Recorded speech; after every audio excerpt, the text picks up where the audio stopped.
Every Christmas Eve, after I've been stuffed full with candy and rich foods, my grandfather carries on a Christmas tradition that he received from his father. We all gather around the Christmas tree, and in our nice, cozy, heated home, he reads to us poems from a book of poetry. Out of all of them, one poem has locked itself into my mind. This is Christmas Day in the Workhouse by George Robert Sims. It is Christmas Day in the workhouse, and the cold, bare walls are bright, with garlands of green and holly, and the place is a pleasant sight, for with clean wash hands and faces in a long and hungry line, the paupers sit at their table, for this is the hour they dine. With the ladies and their guardians, though the wind is in the east, have come in their fur and wrappers to watch the paupers feast, to smile and be condescending, putting pudding on paupers' plates, to be hostess at the banquet that they've paid for with their rates. Oh, the paupers are meek and lowly, with their "thank you kindly, mums," so long as they fill their stomach. What matter whence it comes? But one old man mutters, and then pushes his plate aside. "Great God," he says, "but it chokes me, for this is the day she died." The master's face began to tremble, and the guardian's face went white.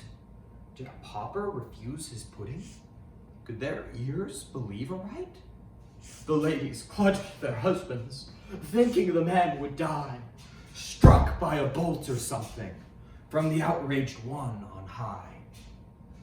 But the pauper sat there silent, and rose mid silence grim, and the others ceased their chatter and trembled in every limb. Then he turned towards the ladies' guardians, and then towards their lords, and said, "I eat not the food of villains, whose hands are foul and red, whose victims cry for vengeance from their dank, unhallowed graves." "He's drunk," said the workhouse master, "or else he's mad and raves." "Not drunk or mad," cried the pauper, "only a haunted beast, who, torn by the dogs and mangled, declines the vulture's feast. Get ye back, curse you! Hear me right out to the end.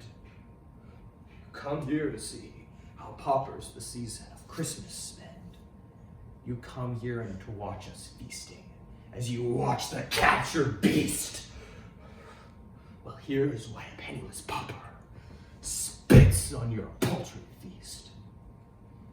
Do you think I'll take your bounty and let you smile and think you're doing a noble action with the parish's meat and drink?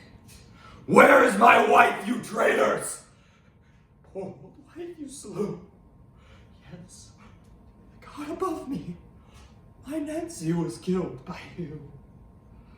Last year my wife lay dying, starved in a filthy den. I had never been to the parish. I came to the parish then. I swallowed my pride in coming, for ere the ruin came, I came there with the head of a traitor, and I bore a spotless name.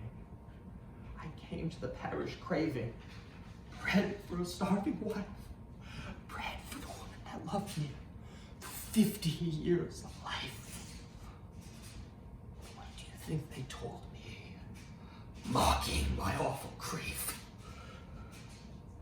That the house was open to them, but they wouldn't give out relief. I slunk to the crows and alleyways. 'Twas a cold, raw Christmas Eve, and the baker's shops were open, tempting a man to thieve. But I held my head together, I clenched my fists awry, and I came back to her empty-handed, and mournfully told her why. I told her the house was open. She had heard of the ways of that. Her scarlet cheeks went crimson, and up in her rags she sat. Bide the Christmas here, John. We've never had one apart. I think I can bear the hunger, but the other would break my heart.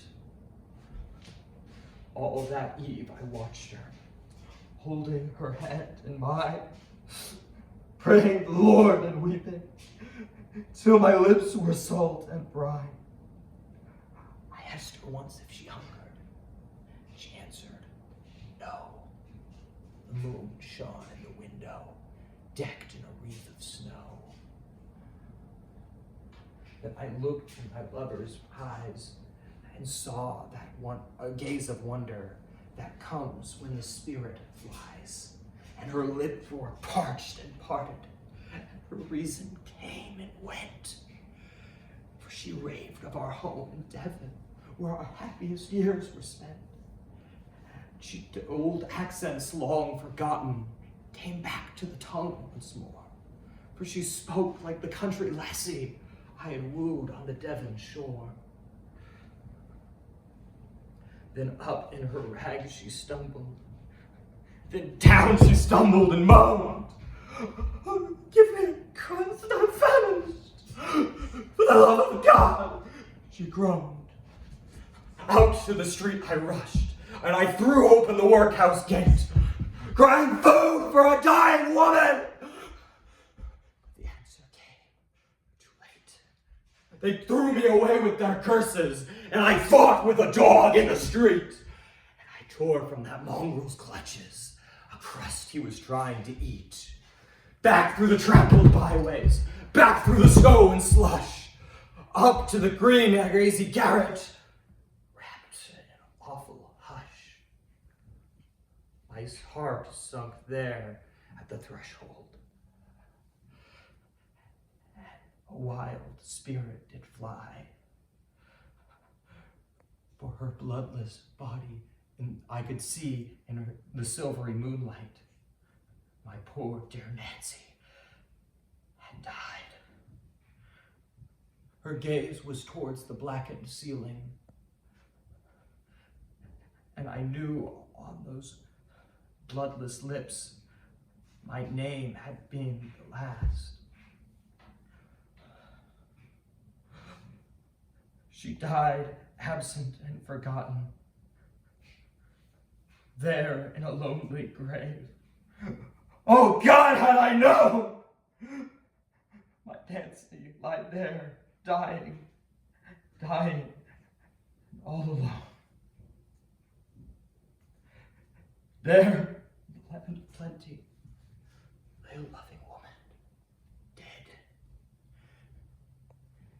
brutally starved and murdered for a loaf of the parish bread. Last Christmas, I sat at yonder gate and craved for a human life. For you who would feed us paupers. What of my murdered wife? Go! Get ye gone to your dinners. Don't mind me in the least. Think of the happy paupers you feed with your Christmas feast. But when you recount your blessings in your smug, pariacal way, think of what you did to me too, only last Christmas Day. Hush! Christ says when we give a feast, we should invite the poor, the sick, the blind, and the needy. And our material wealth of automobiles, cars, electricity, and heating, it becomes easy to forget those who are truly hurting. And when we do remember them, we ought to recall to guard our hearts, lest helping others becomes nothing more than a thrill of feeling like a good person, rather than truly helping someone. Thank you.